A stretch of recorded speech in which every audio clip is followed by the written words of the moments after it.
High, আমি সৌভিক। এই ভিডিওতে রিভিউ করব লাপাতা লেডিস এই ছবিটাকে নিয়ে, যেটা ডিরেক্ট করেছেন কিরণ রাও। ছবিটা এখন স্ট্রিম করছে নেটফ্লিক্সে, সেখান থেকে ছবিটা আমি দেখলাম। তো কেমন লাগলো আমার লাপাতা লেডিস সিনেমাটা জানবো আমরা এই ভিডিওতে। এই ছবির গল্পটা যে সামান্য একটু করে বলি, এখানে দেখানো হচ্ছে যে 2001 সালের ঘটনা, যেখানে দেখানো হচ্ছে যে নির্মল প্রদেশ বলে একটি জায়গাতে, একটি গ্রামে একটি ছেলে বিয়ে করে ফিরছে তার ওয়াইফকে নিয়ে। এবং এই ছেলেটি যখন সে তার বাড়িতে আসছে তার ওয়াইফকে নিয়ে, তখন সে দেখছে যে সে তার নিজের ওয়াইফকে নয়, সে অন্য একজনের ওয়াইফকে তুলে নিয়ে চলে এসেছে ভুলবশত। এবার এই অন্য ওয়াইফটি বা অন্য মেয়েটি আসলে কে, তার কি পরিচয় এবং তার নিজের ওয়াইফ কোথায় যাচ্ছে, কি হচ্ছে, যাবতীয় জানতে গেলে তুমি নেটফ্লিক্সে গিয়ে 2 ঘন্টা 2 মিনিটের ছবিটা অতি অবশ্যই দেখে ফেলো। এবারে ভালো দিক কী আছে, খারাপ দিক কী আছে। আমার কাছে এই ছবির জন্য কোনো রকম কোনো নেগেটিভ দিক নেই, তাই শুধুমাত্র পজিটিভ দিক নিয়ে ভিডিওতে আলোচনা হবে। প্রথম পজিটিভ দিক হচ্ছে ছবির গল্পটা কিন্তু ইটসেলফ খুবই ভালো একটা গল্প। দ্বিতীয় পজিটিভ দিক হচ্ছে ছবির চিত্রনাট্য, ছবির স্ক্রিন প্লে খুবই ব্রিলিয়ান্ট এবং খুবই স্মার্ট। ছবিটার মধ্যে পরিচালকের একটা কিন্তু পরিষ্কার বক্তব্য আছে। ছবিটার মধ্যে পরিচালক কিছু বিষয় নিয়ে কথা বলেছেন। এবার এখানে বলে রাখি যে পরিচালক কিরণ রাও কোথাও কিন্তু তার উদ্দেশ্য এটা ছিল না যে আমি শুধুমাত্র একটা বক্তব্য ধরবো। ছবিটার পরিচালক বক্তব্য তুলে ধরেছেন একটা সুন্দর গল্পের মধ্যে দিয়ে। প্রথম হচ্ছে ছবিটা কথা বলছে উইমেন্স এম্পাওয়ারমেন্ট নিয়ে। এবারে যেহেতু ছবিটা একটা গ্রামের গল্প বলছে, এবার আমরা দেখতে পাই যে গ্রামের দিকে মহিলাদের বা মেয়েদের কিছু স্টেরিওটাইপের কিছু মাইন্ডসেট থাকে, সেটা পরিচালক অ্যাড্রেস করছেন। এবং এখানে পরিচালক একটা কিন্তু নিরপেক্ষতা বজায় রয়েছে। কীরকম, সেটা হচ্ছে যে এই যে উইমেন্স এম্পাওয়ারমেন্ট, এমন নয় যেটা সব মহিলারা চাইছে, তা নয়। অনেক মহিলা যারা কিন্তু এটা চায় না। আবার এখানে কিন্তু এটা দেখানো হচ্ছে যে সব পুরুষরা কিন্তু খারাপ। এখানে কিন্তু অনেক ছেলে যারা কিন্তু এটা সত্যি চায়, ঠিক আছে। তো এখানে পরিচালক একটা কিন্তু নিরপেক্ষতা বজায় রেখেছেন। এখানে কিন্তু কাউকেই জেনারেস করে দেওয়া হয়নি হইচয়ের কাজের মতো। এর পাশে ছবিটা কথা বলছে মানবতা নিয়ে, হিউম্যানিটি নিয়ে। মানে এখানে ছবিটা দুটো ওয়ার্ল্ড এখানে দেখাচ্ছে, ঠিক আছে। এবার এই যে দুটো ওয়ার্ল্ড যে দেখাচ্ছে, সেটাকে আমি বলছি না, তোমার ছবিটা দিলে বুঝতে পারবে। এই দুটো ওয়ার্ল্ডে আমরা বিভিন্ন রকম মানুষ দেখতে পাচ্ছি। সেই দুটো ওয়ার্ল্ডের মধ্যে যে সম্পর্কের দিকগুলো, সেগুলোকে সুন্দরভাবে দেখানো হয়েছে। তো এখানে একটা কিন্তু হিউম্যানিটি অ্যাঙ্গেল কিন্তু রয়েছে। এর পাশাপাশি ছবিটার কথা বলছে ডাউরি সিস্টেম নিয়ে, পণ প্রথা নিয়ে। সেটাকে পরিচালক একটা কিন্তু বক্তব্য কিন্তু রেখেছেন।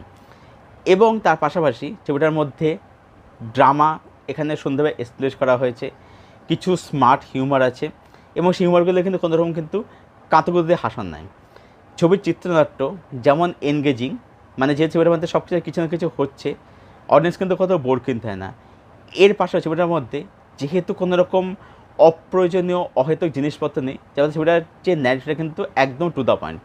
এবং ছবিটার যে শেষ ভাগ, সেটা কিন্তু মানে খুব সুন্দর একটা ফিল গুড একটা ইমোশনালে শেষ হয়। শেষ ভাগটা কোথাও গিয়ে হালকা হলেও পঞ্চায়েত বা টিভিএর কাজের কেন্দ্রে ভাইস কিন্তু দেয়।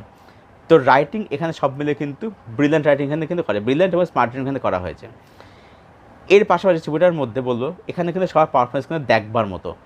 যে ছেলেটি অভিনয় করেছে দীপক কুমার চরিত্রে, তার কাজ এখানে খুবই ভালো হয়েছে।